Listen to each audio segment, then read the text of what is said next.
It is a mistake to give a myth one interpretation and claim it to be the only or even the best interpretation. It is impossible to fully interpret mythical stories.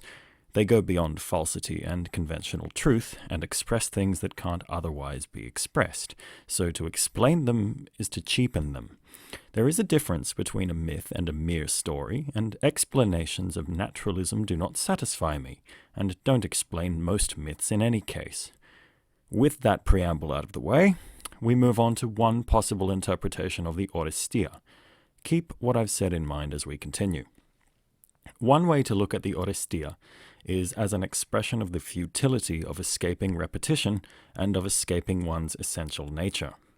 One lesson we can take from Orestes is that any variety of events is filtered through a prism of experience given to us in our formative years, created possibly far before our births, and our lives constitute a navigation of this prism. For the moment, it suffices to say that I am of the belief that people are more alike than they believe. The only difference is in the art form, the outward expression, which is necessarily colored by experience and context. But we'll get to that. So my first point about Orestes is that it demonstrates people are repetitions and repetitious. Orestes demonstrates this. Roberto Calasso writes of Orestes in Cadmus and Harmony at page 190. His greatest torment was this. No matter where he went, all his affairs were family affairs. Hermione was his cousin twice over, but then he realized that his reason for seeking her out made matters even worse. It paralyzed him.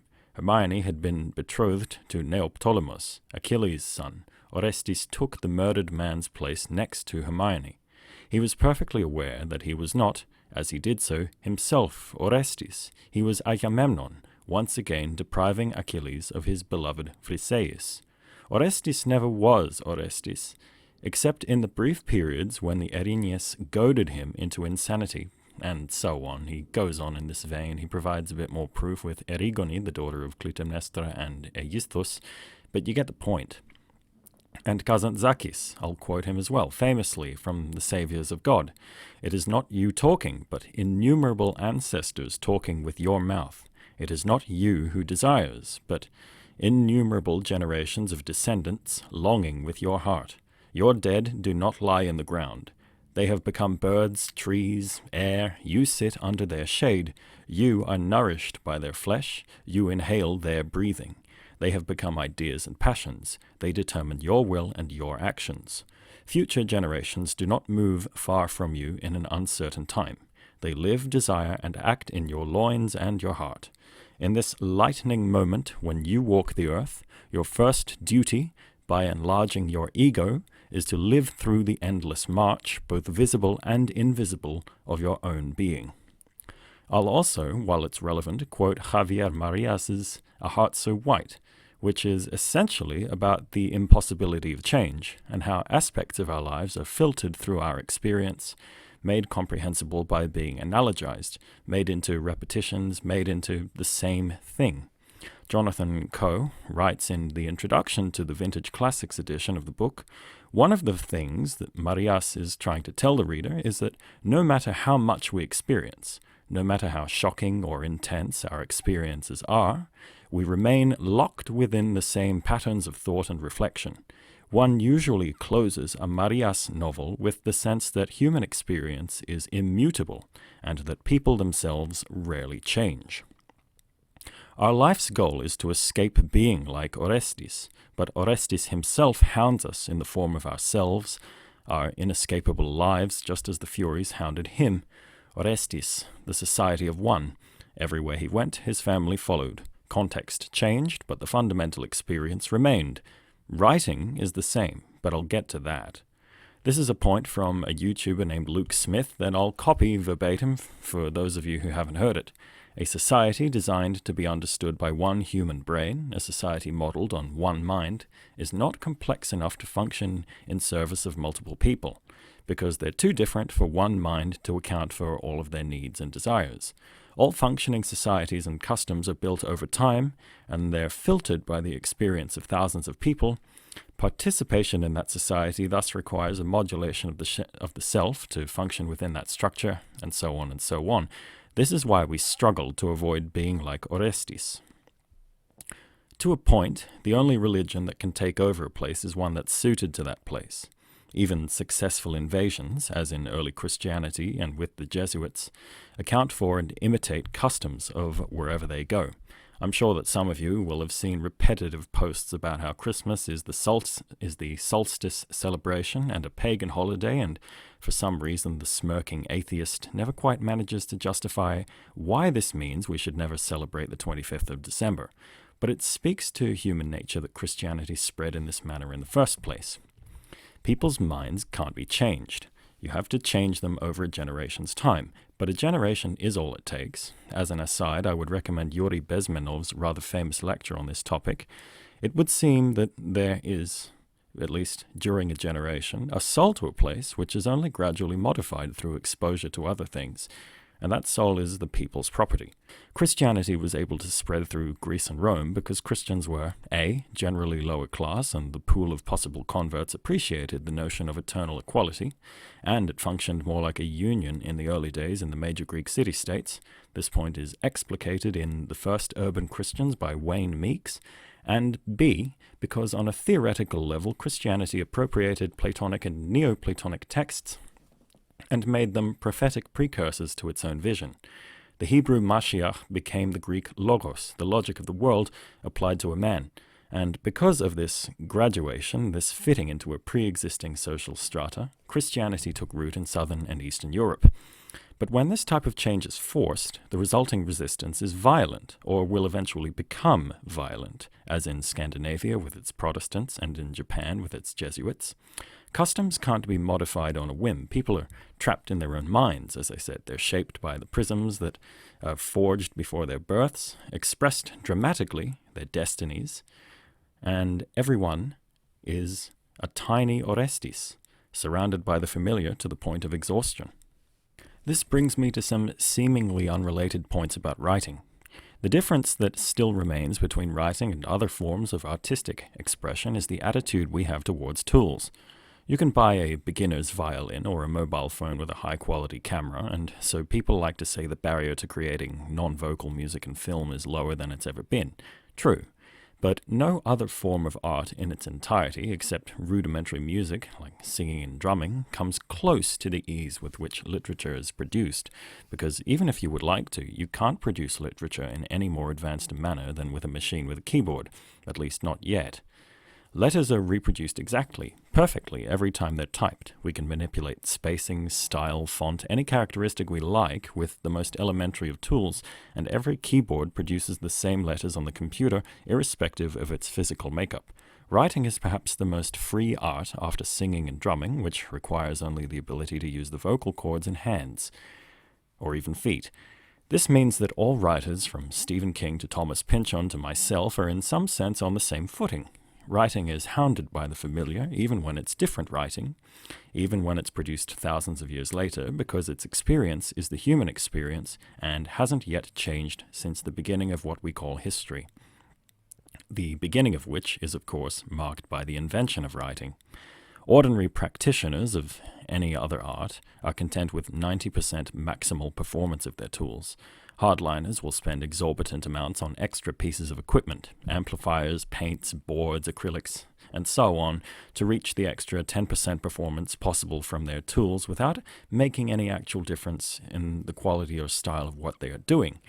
Perhaps you've heard of audiophiles. While they're not actually making anything, they're a fantastic example of this phenomenon of getting the last 10%, because they'll spend hundreds of thousands of dollars for placebos to improve their sound systems for that last fictional, sometimes 10%. But so far as I know, there's really nothing you can do as a writer to improve your performance with any gimmicks or gadgets. It doesn't matter how much money you spend on your computer or on your notebook, because the $300 laptop, unless it's broken, has a keyboard that works just as well as a $2,000 one. A moleskin notebook works just as well for writing as a cheap receipt that you got from a gas station. There's no functional difference in the document produced. The only arguments are about paratext, or they're superficial and they're based on the provision of comfort. If you sing a song and you digitally record it, it's possible to run that file through a program and add effects, echo and reverb and reversal and modulations. You can't really do any substantive cleanup to writing save the arrangement of the letters. In projects like House of Leaves, this might end up being a complex arrangement in itself, and it will affect the work, but this style of arrangement of text is still regarded a novelty. It's still seen as somehow separate from the work itself, the pure prose. At most, you have the choice between writing and typing by hand. By writing by hand and typing. There. I found that that writing by hand requires fewer minor edits later, but more major edits because it takes longer to make in the first instance, and when I change my mind later about the direction of the work I've made as a whole, a big chunk of relatively well-considered work has to go, but the fundamental craft, I still believe, has never changed, even though we've started typing. This is also the chief reason books are produced alone. Processes gravitate toward their easiest expression.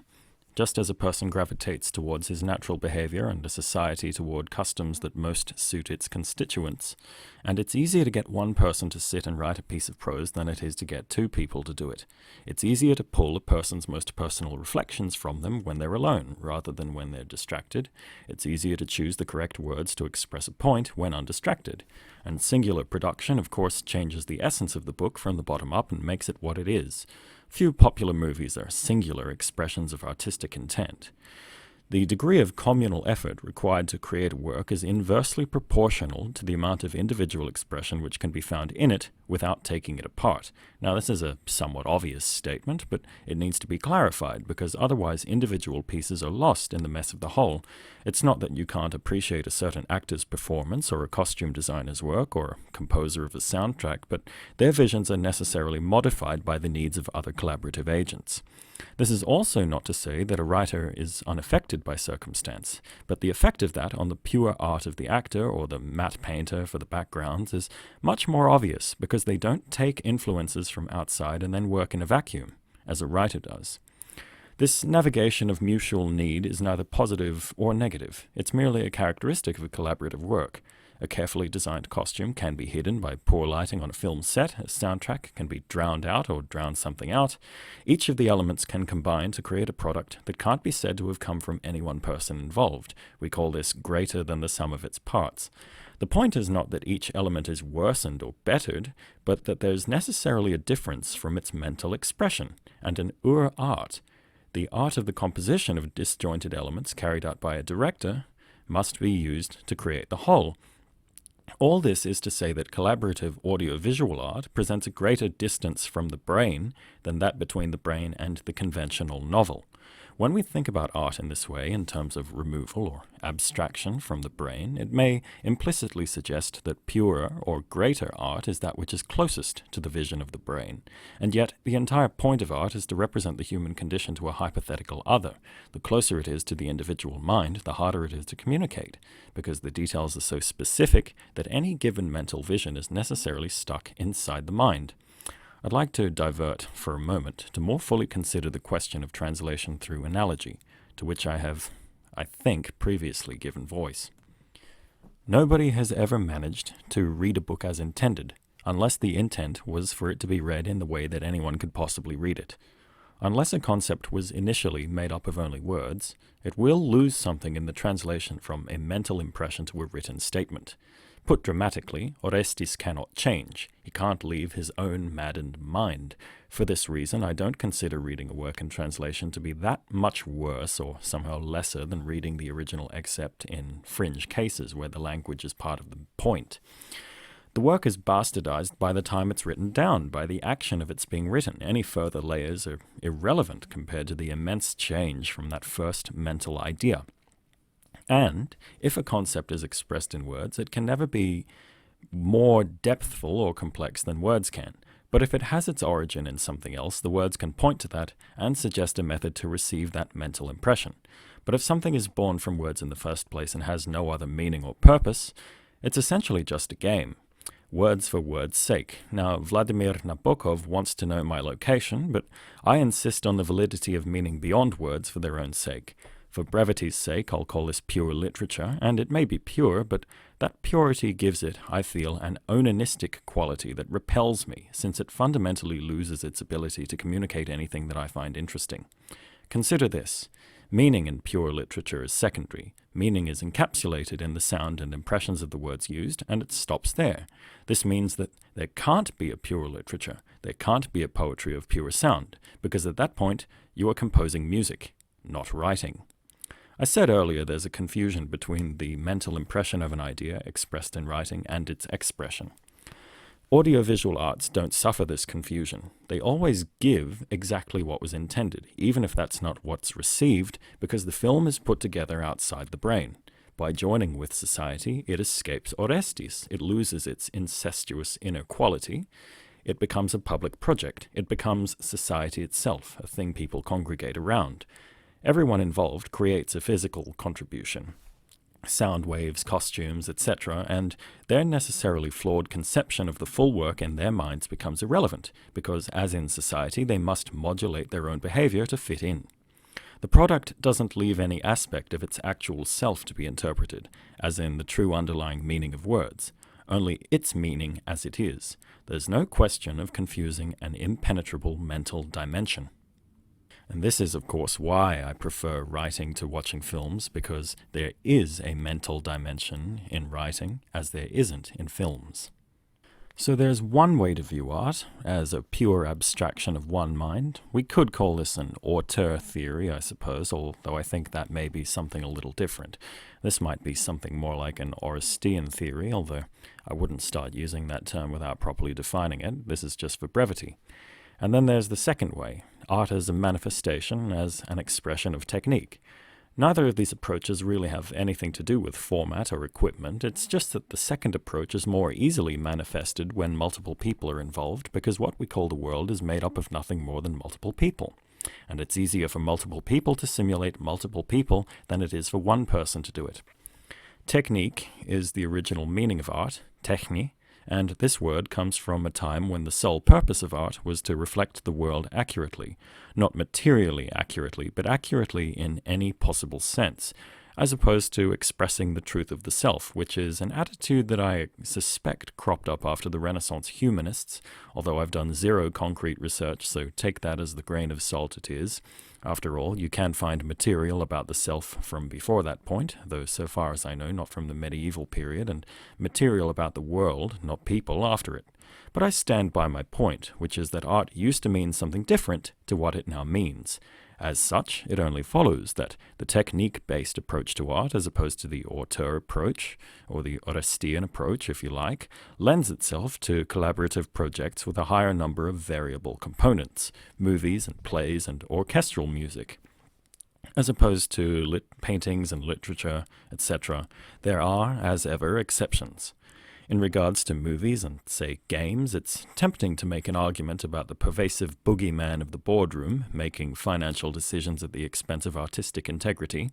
It's equally easy to remember the fact that anyone with a cheap camera, anyone with a working computer, anyone with a working voice, anyone with a cheap tablet, can make art which rivals the work those boardrooms create and fund in both volume and quality. So it seems that both of these models are able to exist in tandem, and that naturally lends itself to the question of when and where they are best applied. It's a mostly intuitive question, because of course a novel is generally a solitary project and a film requires a huge team to make. Then you have bordering cases like novels with multiple authors and tiny films to be considered on a case-by-case basis. And so we come to the end of a long and oddly discursive and not actually very much about Orestes exploration of one meaning of Orestes. I should like to close off with some points about criticism generally. Critical theory, in regards to various movements, posits that no one is capable of doing what our ancestors did, and that every great man or woman is a cog, or an abstraction, for a group of people. There's no Socrates, there's no Aristotle, there's no Shakespeare, there's no Mozart, etc. Most will be familiar with the Star Wars version of this idea, where nothing good about Star Wars is the result of the work of George Lucas. In Herodotus' account of Marathon, the soldiers were positioned 1.6 kilometers apart before the battle even started, and the Greeks ran at least half that distance in full armor and still won. Modern historians dispute that because they can't comprehend the idea of people being able to do that, because they're all professional academics who can't do a 5-minute kilometer. Thucydides, any society that separates its thinkers and warriors, I'll let you finish that quote. And there is no great conspiratorial collusion in terms of critical theory or criticism, or at least there's no evidence of that. It's just the trend of the day. Everything needs to be deconstructed and exposed for a sham made by boasting ancestors. The sources can lie, but there has to logically be an end point to critical theory in regards to history, at which we throw away the entire lot of it and claim it all to be false and begin again. See Kazuo Ishiguro's Buried Giant for what happens when you do that. Criticism of the past had no formula. It was a lot more digressive and discursive, and like all older writing, it seems excessively prone to long-winded distractions to those who aren't used to that style.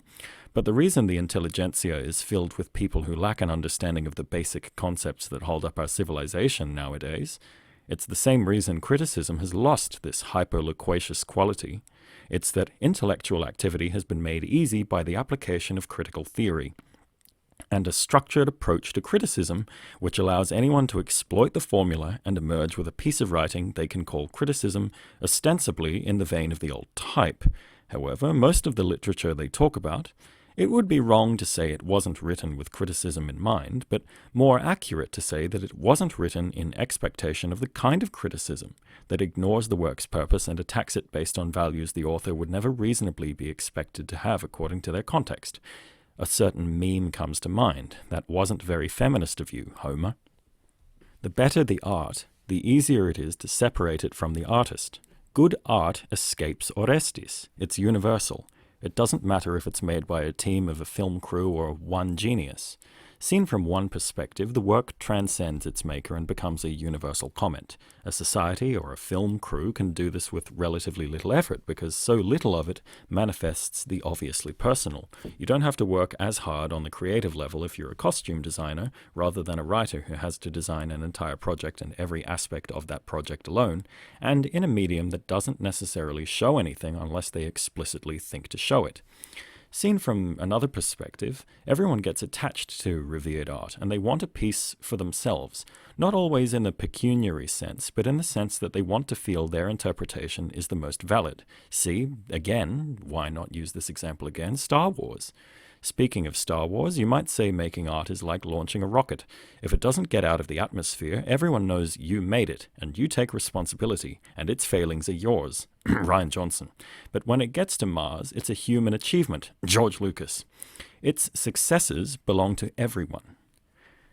It's a scary thing to see a man put his life online and to note that he lives in a room covered wall to wall with Star Wars toys.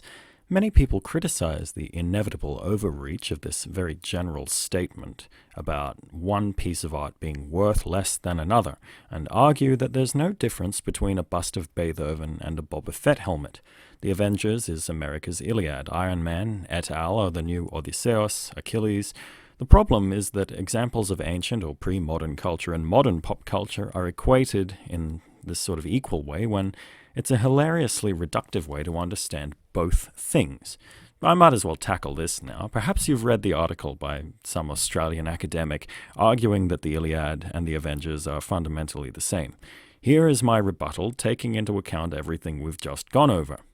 The Iliad is an intergenerational work of multiple bard poets. It was composed in multiple dialects. There was no central authority concerning its contents, save a general cultural consensus as to the course of history, until Homer in any case. It is a society, an external work, mediated by society and reflecting it. It is a fundamental text that defined the rules of the civilization that proceeded from it. Avengers is a creation by a collection of people who wish to define the values of the civilization to which they live alongside, and who, of course, wish to make money from the people alongside them and in many cases below them. There's no slow development of custom in it. Its plot is decided in a boardroom and it's directed from far away. The Avengers is created by the society that it exemplifies. As such, it is Orestian, inherently incestuous, despite being created by a multitude. The Iliad demonstrates every kind of social virtue in different places, and every kind of love. Its glorification of the heroes is always momentary, always tempered by their selfishness, and by the complete lack of glorification of death. and the Trojans are treated equally sympathetically to the Greeks, to the point that hundreds of studies have tried to tell if Homer was a Trojan himself. The Avengers is a cut-and-dry good versus evil film about a bunch of pretty people saving the normies from alien bugs. They're always virtuous. By the way, for a much better explication of the virtues of the Iliad, I would recommend a combined book published by the New York Review of Books of the essay The Iliad, the Poem of Force by Simone Weil, and On the Iliad by Rachel Bespaloff, who wrote her essay in response to Simone Weil's. There's also a couple of comments by a German writer named Hermann Broch at the end, which have less to do with the Iliad but still make some very interesting points, so I recommend that as an aside. And while this is not an explicit rebuttal, the Iliad is worth engaging with. Avengers, trust me, is not. And there's a piece of criticism you can sink your teeth into. Perhaps this is the true tragedy of Orestes. As I find myself becoming more like my family and falling into an Orestian trap, though thankfully less violent, never escaping myself and the filters that are myself, it becomes increasingly clear to me that no book or piece of art will necessarily change me again in as fundamental a way as I've already been changed. To some extent, it is impossible.